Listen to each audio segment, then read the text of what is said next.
justice that a lot of men have about a woman getting on stage, talking, controlling all the attention. They don't like it. You know, a lot of men have the, I'm not saying it's right or wrong, but I'm just being honest about instincts. There's an instinct to not like it. Yeah. There's another reason too. It's that Taylor's theory, which I like, is that women on stage early on, this is why it's harder for men. Just the first 6 months or so. Women, harder for men? Just the first 6 months. Women are used to people looking at them. And for men, it's this weird new thing where it's like, why are you looking at me? It's strange. So in the first, like right away on open mics, like early on, women are way more comfortable on stage than men. For the most part. And then that it evens out. But those first few months, it's this thing of like, this is not a comfortable thing. Women, it's a negative. They've had to deal with that their whole lives. But like people are staring at them all the time. I think we struggle with this idea of like saying that I think it's harder for women. I think it's harder for men. Because it's a generalization too. It's a generalization. Like overall, it's like there's some it's harder for. There's some men it's way easier for. Whatever. That's when they black and white it. That's when you fucking ruin all the arguments. I agree with it's just like 10% harder, 15% harder. Right. I think one of the reasons it is harder career-wise for, I mean, almost all women is because success too early can hurt you in the long run. If you start thinking I'm good instead of thinking you're terrible, you don't work as hard.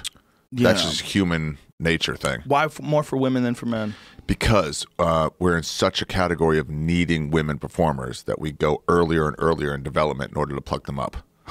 Because if I need to put a woman on TV, you know, and there's, you know, this developed woman, Silverman is like, I ain't doing that. I don't want to. Segura's, yeah, sure, okay. So you have to get some women. You have to show somebody at home the version of yourself. Right. And if there's women viewers, you got to put a woman on. You know, if you have a lot of comics. But if I'm getting this as a single individual performer, if I'm getting something 5 years in and I start going, yeah, I'm pretty fucking good. I don't have to work this hard. You know, when I start getting more and more things, I work less and less hard. It's another reason why the fucking celebrity comics aren't as good as non-celebrity comics.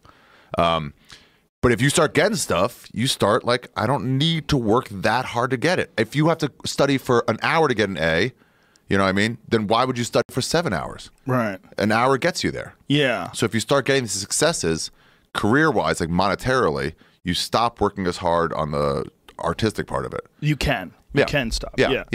I think you're 100% right.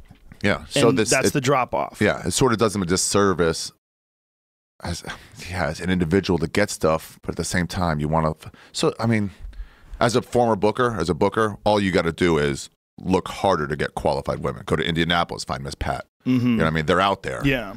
But to prop somebody up who doesn't quite deserve it only hurts them in the long run.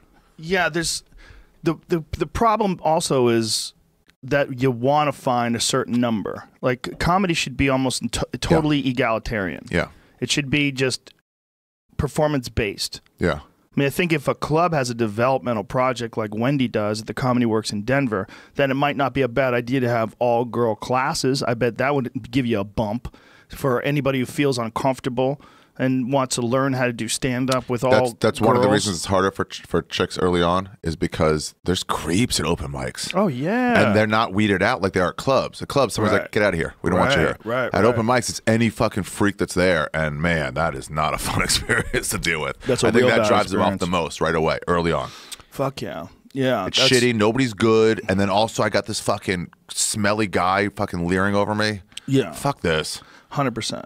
Yeah, 100%. I mean, it's nightclub creepiness plus crazy people. Yeah. So you have regular nightclub creepiness, and then you have open mics. There's always a certain percentage of people that are insane. It's literally insane. Insane. Yeah. Yeah. Homeless 100%. people. Yeah. Yeah. And they get to go up in front of you. You're like, why? Yeah. What? I'm trying. And I'm really use trying. The same mic. They use the same mic as you. Oh, I forgot about that. Yeah. Who knows what kind of shit you're getting off that mic on an open mic night.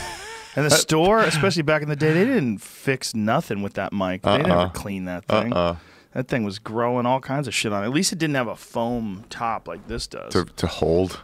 I had to change this foam one because it smelled like my breath. I was like getting up in there. I was like, I smell a person on this thing. We had a mic that smelled so bad at Cobb's this weekend that I mentioned it to Simone, and it was like both like it was taking us out of it. Like 30 minutes in, usually you get used to it. I'm like, oh, there it is again. He said he was holding the mic different, regular metal one, holding it different, so he could get it away from his nose. Who was there before you? I don't know. I think it was all of us, just like breathing on it wrong. Spitting on it.